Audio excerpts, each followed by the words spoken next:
Assalamualaikum warahmatullahi wabarakatuh. Alhamdulillahilladzi ahyana ba'dama amatana wa ilaihin nusur.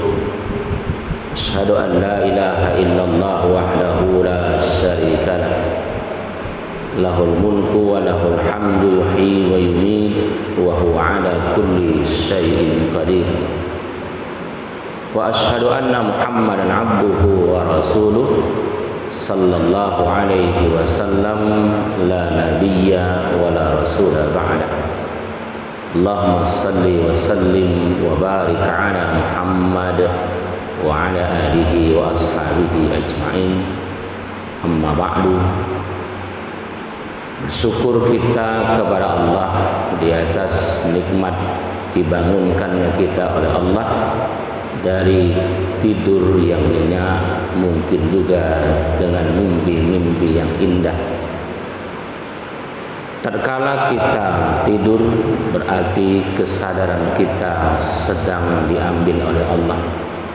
Karena orang yang tidur itu hidup tetapi dia tidak sadar. Begitu Allah kembalikan kesadaran, kita pun tersentak dan terbangunlah kita dari tidur. Di dalam sejarah, sebagaimana sering saya sampaikan, ada pemuda Ashabul Kahfi yang istirahat di dalam gua, tertidur dengan nyenyak sampai lebih kurang 309 tahun baru bangun. Kenapa? Karena Allah ambil kesadaran, tidak dikembalikan dalam kurun waktu yang sangat lama. Demikian pula Uzair yang pernah tidur di atas sebuah gunung 100 tahun baru bangun. Uzair itu seorang pemuda yang taat, hidup sezaman dengan Nabi Musa dan diyakini oleh orang-orang Yahudi sebagai anak Tuhan. Jadi kalau Isa diakui oleh orang Nasrani sebagai anak Tuhan, Yahudi mengakui Uzair sebagai anak Tuhan. Maka terkala kita terbangun dari tidur, yang harus kita lakukan adalah memuji Allah sebagai ungkapan rasa syukur di atas kesadaran yang telah dikembalikannya kepada kita. Salawat beriring salam senantiasa kita mohonkan kepada Allah agar disampaikan kepada junjungan alam, uswah dan qudwah, tauladan dan pimpinan Rasulullah Muhammad sallallahu alaihi wasallam. Allahumma salli ala Muhammad wa ala ali Muhammad. Jamaah rahimakumullah. Rasulullah sallallahu alaihi wasallam bersabda, "Salasum munjiyat wa salasum muhlikat." Ada 3 perkara, kata Rasulullah, yang akan menyelamatkan. Tapi ada pula 3 perkara yang membinasakan. Salasum munjiyat, 3 perkara yang akan menyelamatkan itu adalah khasyatullah ta'ala bisirri wal alaniyah. Takut kepada Allah baik tatkala di dalam sepi maupun dalam keramaian. Maknanya adalah kita senantiasa takut kepada Allah Subhanahu wa taala tanpa memandang tempat dan keadaan. Nah, hari ini banyak orang takut kepada Allah tatkala dia sedang beribadah. Setelah ibadah selesai, rasa takut itu pun hilang. Ada orang takut kepada Allah tatkala mendengarkan tausiah. Selesai itu takut itu pun juga hilang. Ada orang yang takut kepada Allah Subhanahu wa taala di waktu dia di dalam masjid. Tetapi begitu dia sedang beraktivitas di pasar, rasa takut kepada Allah itu pun sirna dari dalam diri. Jadi takut kepada Allah baik dalam keramaian maupun tatkala kita seorang diri. Karena waktu kita seorang diri tetap ada yang maha melihat dan memperhatikan kita. Kemudian yang kedua, kata Rasulullah, yang akan menyelamatkan adalah wal qasdu bil faqri wal ghina. Hendaknya kita senantiasa hidup sederhana, baik tatkala miskin maupun di waktu kaya. Hari ini orang bisa hidup sederhana, kenapa? Karena memang tak punya. Tapi begitu dia punya, langsung bermewah-mewahan dan bermegah-megahan. Jadi sederhana waktu tak punya maupun di waktu punya. Miskin dan kaya hidup sederhana, tidak berlebih-lebihan. Karena perbelanjaan harta orang-orang yang disebut sebagai hamba Allah itu berada di tengah-tengah antara bakhil dan mubadzir. Jamaah rahimakumullah. Kemudian yang ketiga, kata Rasulullah SAW yang akan menyelamatkan adalah wal adlu fir ridha wal ghadab. Ini yang agak susah nih. Adil tatkala suka maupun di waktu tak suka.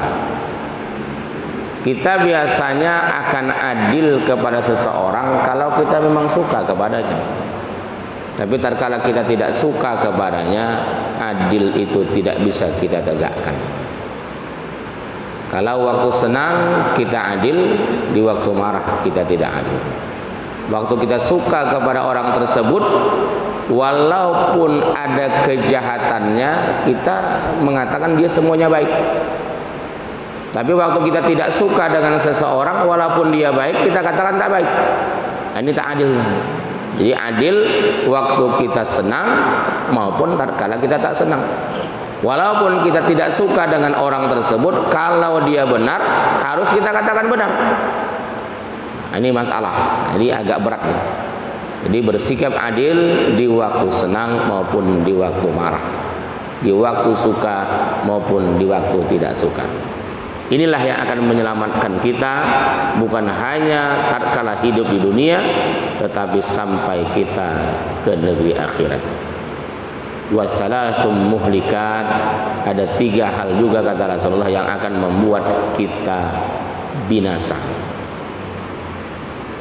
Jadi ada 3 hal yang akan membuat kita binasa. Apa tuh? Yang pertama, hawa muttaba'. Apabila kita punya nafsu senantiasa diperturutkan. Bahaya memperturutkan nafsu. Manusia itu sempurna. Kenapa? Karena dia punya nafsu dan punya akal. Maka akal harus berada di atas nafsu, akal yang dibimbing oleh agama.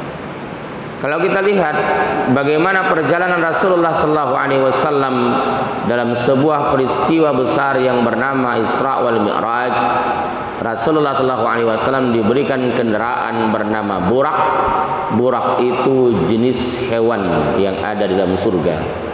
Kenapa Rasul naik hewan?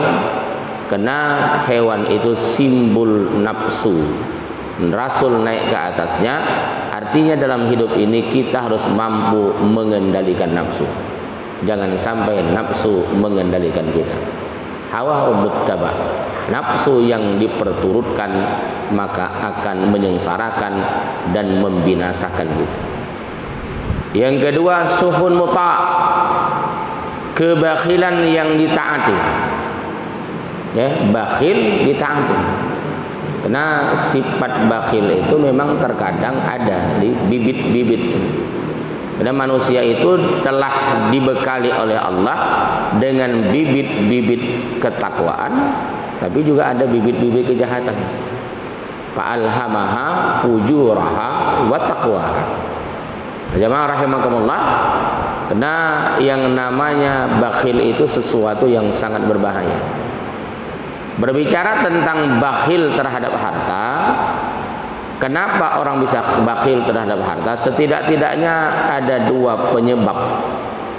Sebab yang pertama, dia menganggap bahwa harta yang dia miliki merupakan mutlak miliknya. Padahal di dalam Al-Quran dijelaskan bahwa ternyata kita tidak boleh mengumpulkan harta kalau untuk diri sendiri. Karena waktu Allah Subhanahu wa ta'ala memanaskan harta yang dibakhilkan di atas neraka jahanam, setelah dia mencair, dituangkan ke kepala, ke wajah, ke badan, atau ke perut dan ke punggung, apa kata malaikat? Hadza ma kanastum li anfusikum. Inilah dia harta yang dahulunya kamu kumpul-kumpul hanya untuk dirimu sendiri. Ini berarti harta dikumpul tak boleh untuk diri sendiri. Kenapa? Karena dalam harta ada hak dan milik orang lain.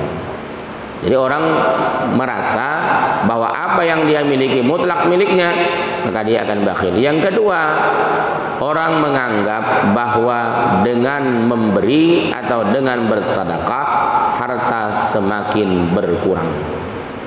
Secara akal pasti demikian.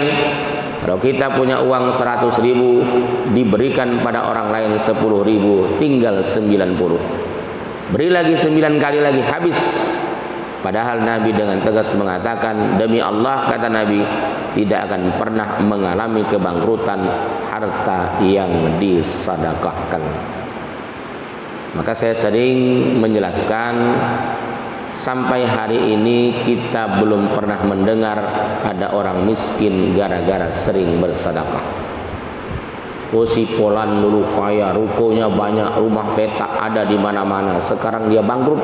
Kenapa? Gara-gara sering menyumbang. Tak ada. Oh, si Polan dulu kaya, sekarang habis-habisan dah hartanya. Kenapa? Itulah gara-gara kawin ke kawin. Nah, itu banyak.